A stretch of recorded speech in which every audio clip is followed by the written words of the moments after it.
Peter Obi has an opportunity to build a movement that will survive any bullets that shot at it, any guns that are pointed at it, and any financial empire that is thrown at it to bring it down. Because it's not a movement that money can buy. It's a movement of people who are sick and tired of what Nigeria has become and want to see change.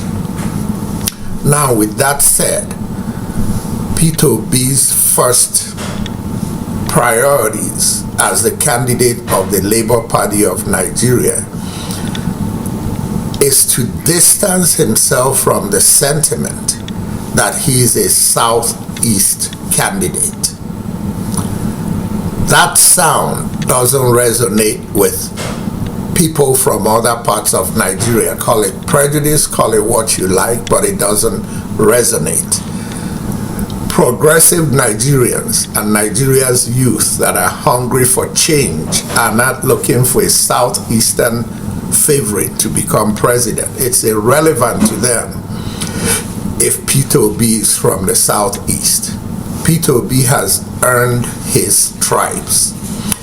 The sooner and the quicker he dissociates himself from the concept of a Southeastern candidate and present himself as the candidate of the people, the candidate for change, the better he's gonna start building on that groundswell that he created. It's important for Nigerians to know that the next president of Nigeria is not coming into Aso Rock as a Southeastern president or a Northwestern president or a Southwestern president.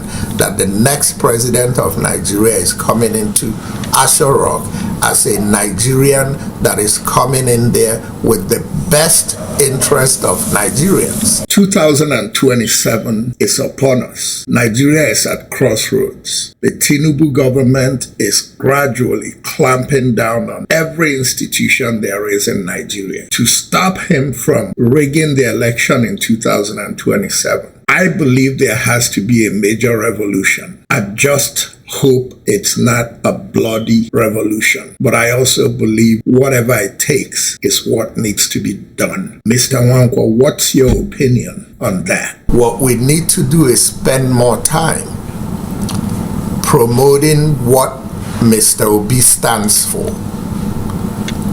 Ignore what the other candidates are doing, whether it's the PDP candidate or the APC candidate or any other candidate. Let them run their campaigns. Focus on your candidate and then sell your candidate, not just to people who already bought him, but find a way to sell your candidate to people who are not convinced that his candidacy is the best thing for Nigeria, whether it's because of their prejudices, whether it's because of the political philosophies, whatever it may be. That's what politics is all about. Tonight I think of my home, the home where I was born. I think of my family and the poor farmhouse we had. Hello everybody. Once again, this is Fred Nwankwo coming to you from our studios in Chicago with another edition of Bold Talk on Island TV. And as usual, I like to say good morning, good afternoon, and good evening to you depending on where you are around the world. Now, like I said, I want to interview myself. So here are my thoughts on what Peter Obi did last week. And I'll ask myself the first question. What impact do you think that the moves Peter Obi is making now, preparatory to 2027, would actually touch Nigerians enough to create a movement even bigger than the NSAS movement and bigger than the Obedient movement in the last election? Last week, we all saw Peter Obi decide to step away and seek a new platform where he could take his campaign to to Nigerians. What many did not realize is that in doing what he did last week, Peter Obi started a non-violent revolution. Non-violent revolutions work when the parts are all working together. Before I get into my discussion on what Peter Obi did last week and how this could lead to a movement that can topple the powers that be, I'd like to share a video on non-violent revolution and how it ignited a chain reaction in the United States and other parts of the world. Just take time and watch this next video, and we'll continue after that. Can peaceful protest really make a difference? Research shows that between 1900 and 2006, campaigns of nonviolent resistance were more than twice as effective as their violent counterparts. Even in oppressive, authoritarian conditions, protesters can tailor their campaigns to succeed. When large, nonviolent groups of people organize concentrated methods like protests, along with dispersed methods like boycotts or strikes, even the most brutal regimes have trouble stifling the resistance indefinitely. Meanwhile, movements that opt for violence often unleash terrible destruction to their communities, usually without achieving their goals. Because citizens can choose to either show up or sit out to support peaceful campaigns, nonviolence allows all kinds of people to participate in some form. Nonviolence is inclusive across gender, age, race, and class divides, so nonviolent campaigns have been on average 4 times larger than violent campaigns, and lead to a better representation of the people, rather than just those in power. This presents not only a potential numbers advantage, but also a tactical one. While violent uprisings are mostly made up of able-bodied young men, nonviolent campaigns often include women, professionals, religious figures, or civil servants, and reduce the risk of violent crackdowns from security forces. So no matter where you live or who you are, your voice can be heard through nonviolent civil disobedience. And ensuring that all voices are heard, no matter the cause, is the only way to guarantee a truly civil society.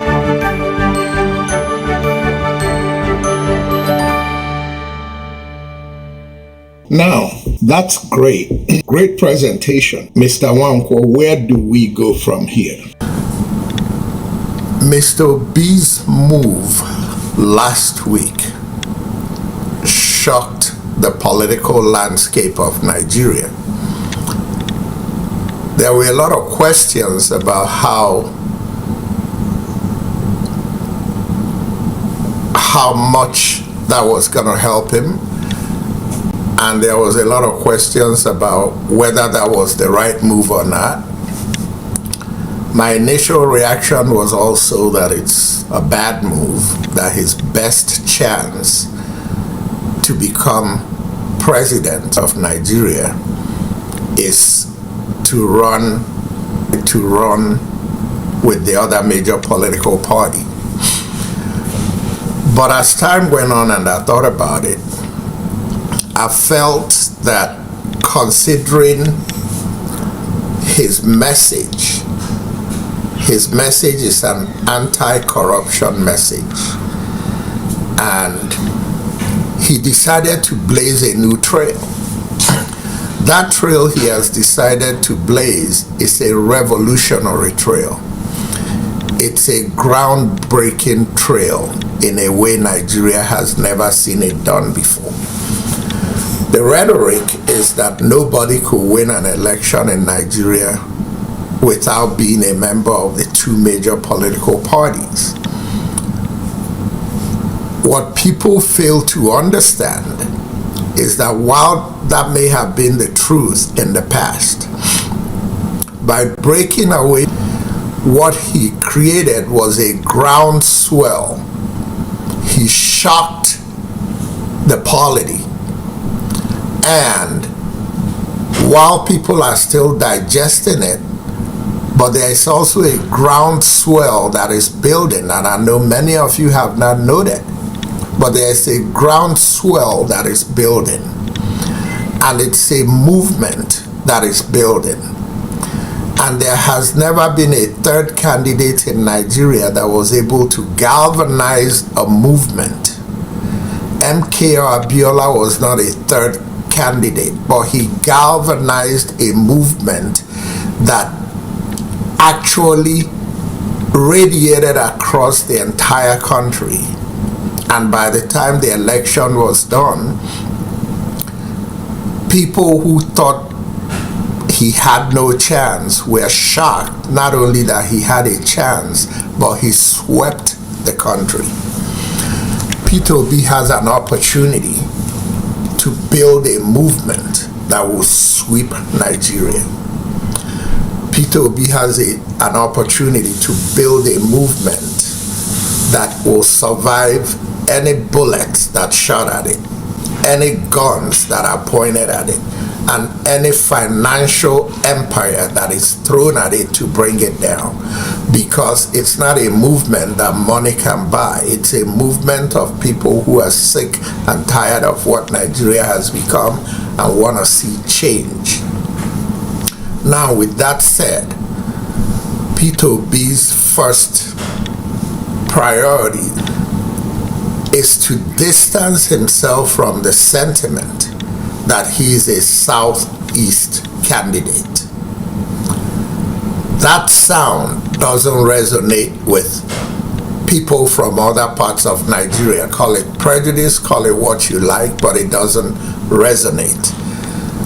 Progressive Nigerians and Nigeria's youth that are hungry for change are not looking for a Southeastern favorite to become president. It's irrelevant to them if Peter Obi is from the Southeast. Peter Obi has earned his stripes. The sooner and the quicker he dissociates himself from the concept of a Southeastern candidate and present himself as the candidate of the people, the candidate for change, the better he's gonna start building on that groundswell that he created. It's important for Nigerians to know that the next president of Nigeria is not coming into Aso Rock as a Southeastern president or a Northwestern president or a Southwestern president. That the next president of Nigeria is coming into Aso Rock as a Nigerian that is coming in there with the best interest of Nigerians, including Fulanis, including everybody. Because until you show, including the Fulanis who quote unquote the entire nation thinks is the bane of our problem, until you show them that I'm not coming in there to fight Fulanis, but I'm coming in there to fight the Fulanis that are destabilizing our country. I'm coming in there to fight the Igbos that are destabilizing our country. I'm coming in there to fight the Yorubas that are destabilizing our country. And you're not coming to fight them because you think they are destabilizing the country. You're coming there to fight them because you have found evidence that you could hold up in court what they are doing to destabilize your country, prosecute them, minimize them, whatever it takes to put them on the back burner while the progressive Nigerians move on. And there are progressive Fulanis in Nigeria, which brings me to the next point. Talking about your next point, I've been waiting for an opportunity to ask you this. If you try again and you don't win, yet there are other candidates in the race, what do you think about the other candidates? My preferred candidate in this race is Peter Obi. There is no question about it.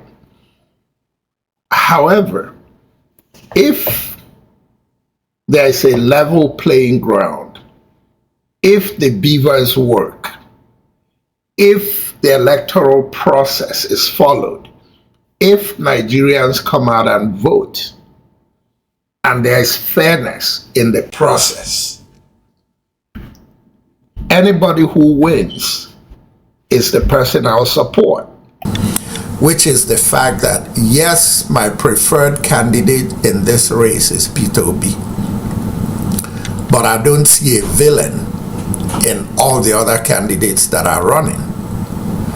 We need to de-emphasize this thing about calling other candidates names using rhetoric that's not complementary to unity building. Whoever becomes the next president, and if Peter Obi becomes the next president, he has to reach his hands across the Niger and across the Benue and across every place where he needs to go. And you're not going to do too well if by the rhetoric of his followers you burn bridges towards the people he needs to build bridges towards to have a successful 4 years in the process of rebuilding Nigeria. Nigeria belongs to all of us. All of us includes Fulanis, it includes Hausas, it includes Igbos, Yorubas, Edos, Efiks, Ibibios. Nigeria belongs to all of us. Along the line, some people within our populations, not just the Fulani population, all population within Nigeria, people within our populations have done things that are detrimental to unifying our country. So it's not about Fulanis, it's not about Yorubas, it's not about Igbos. It's about leaders in the past who have said things or done things that destabilize the country. But they have also done things along the line that may have benefited the country. So you don't kill somebody because of one aspect of the policies they had. You take that aspect of the policies that are not good, throw them away, never go back to them, but there may have been things they did that were right. We build on those things. We don't throw those things. You don't reinvent the wheel. There's a Nigerian wheel that is turning, and we need to rally around the Peter Obi wheel of the Nigerian wheel that is turning. But we need to sell Peter Obi to other people who may not have seen what we've seen in him. The youth started the NSAS movement. It's incumbent on Peter Obi and his handlers to start yesterday, not today, to start putting out fillers, an invitation to that NSAS movement group to join this movement, and not join it as followers, join it as partners with the same dream and the same vision that Peter Obi has to move Nigeria to a place where Nigerians can sit back and hold hands with each other and say, united at last, thank God Almighty, as Nigerians were united at last. I don't believe in divisional politics. You may win the election playing your divisional politics, but you're going to run 4 years of fighting instead of building Nigeria. But when you run a clean election based on a message you have for fixing Nigeria, and stay away from calling your opponents names or your supporters calling your opponents names, you give yourself a chance to build justice, equity, and fairness. But more importantly, you give yourself a chance for your foes who are running against you to believe that you are really working towards justice, equity, and fairness, and that you are the kind of person they can work with and the kind of person they can trust. But when you have a following that keeps throwing stones at them and stones at them, when you win, they're going to come throwing those same stones back at you. And for people who are disappointed in the Southeast that some Igbos are supporting other candidates, why not? We can't put all our eggs in one basket.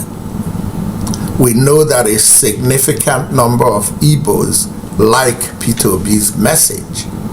I hope they like his message because he has the right message for Nigeria. I hope they don't like his message because he's an Igbo man. And there is nothing wrong with another Igbo person deciding that he likes the message of a different candidate. There is no guarantee that our candidate is going to win. But I believe that if all of us put our heads together and work positively without antagonizing anybody, selling the message of our candidate as a candidate that can fairly represent Nigeria and blaze a new trail for Nigeria to move us forward and build a more united country where people can work together, we can speak with as many voices as we want to, as long as we respect the different voices that are speaking. We can't force our voices on other people. Because I'm an Igbo man, I don't have to agree with you that Peter Obi is the best candidate in this election. I happen to think he is. If you agree with me, we happen to agree on the same candidate. If you disagree with me, I don't see you as a villain for supporting a different candidate. This is my message. My hope is that Peter Obi's bold move and blaze a different trail galvanizes the youth who have been hungering for something different. But we must remember that ours is a very tribalistic country, and all segments of our country have contributed in creating suspicions within other tribes that makes them not trust that we're going to be able to accommodate them when we are in charge. It's incumbent on us, people from the Southeast, and it's incumbent on the candidate that has emerged, Peter Obi, to take a message to the rest of the country. Yorubas, Edos, Ibibios, Efiks, Ijos, Urobos, Fulanis, Hausas, Tibs, Edomas, all of them, take the message to them that you have nothing to be scared of. We lived together before the war. The war has put a crack in the trust we used to have for each other. But 50 plus years after the war, it's time to come back together. And if you give this man a chance, you're gonna see that he's not a candidate of the Igbos. He's a candidate of Nigeria, and he has the tools that it will take to build a Nigeria that all of us can be proud of. After all, what we're looking for is a progressive Nigeria. So once again, please share my video. You don't have to agree with me. I don't always have to agree with you, but let's be civil with each other. Let's come together and exchange ideas. Let's exchange ideas in a way that it would make our country a better place. And if Peter Obi can put together a non-violent, progressive movement, I strongly believe that he can not only become the next president elected by that movement, there's a good possibility that when the dust settles and everybody is back to their normal reasoning, that even some of his opponents are going to come around to work with him to build a Nigeria that we are looking for. Thank you very much for watching me. This is Fred Nwankwo again with an outside-the-box way of thinking. It's the only way I know. The only thing I'm interested in is a Nigeria that works for all of us.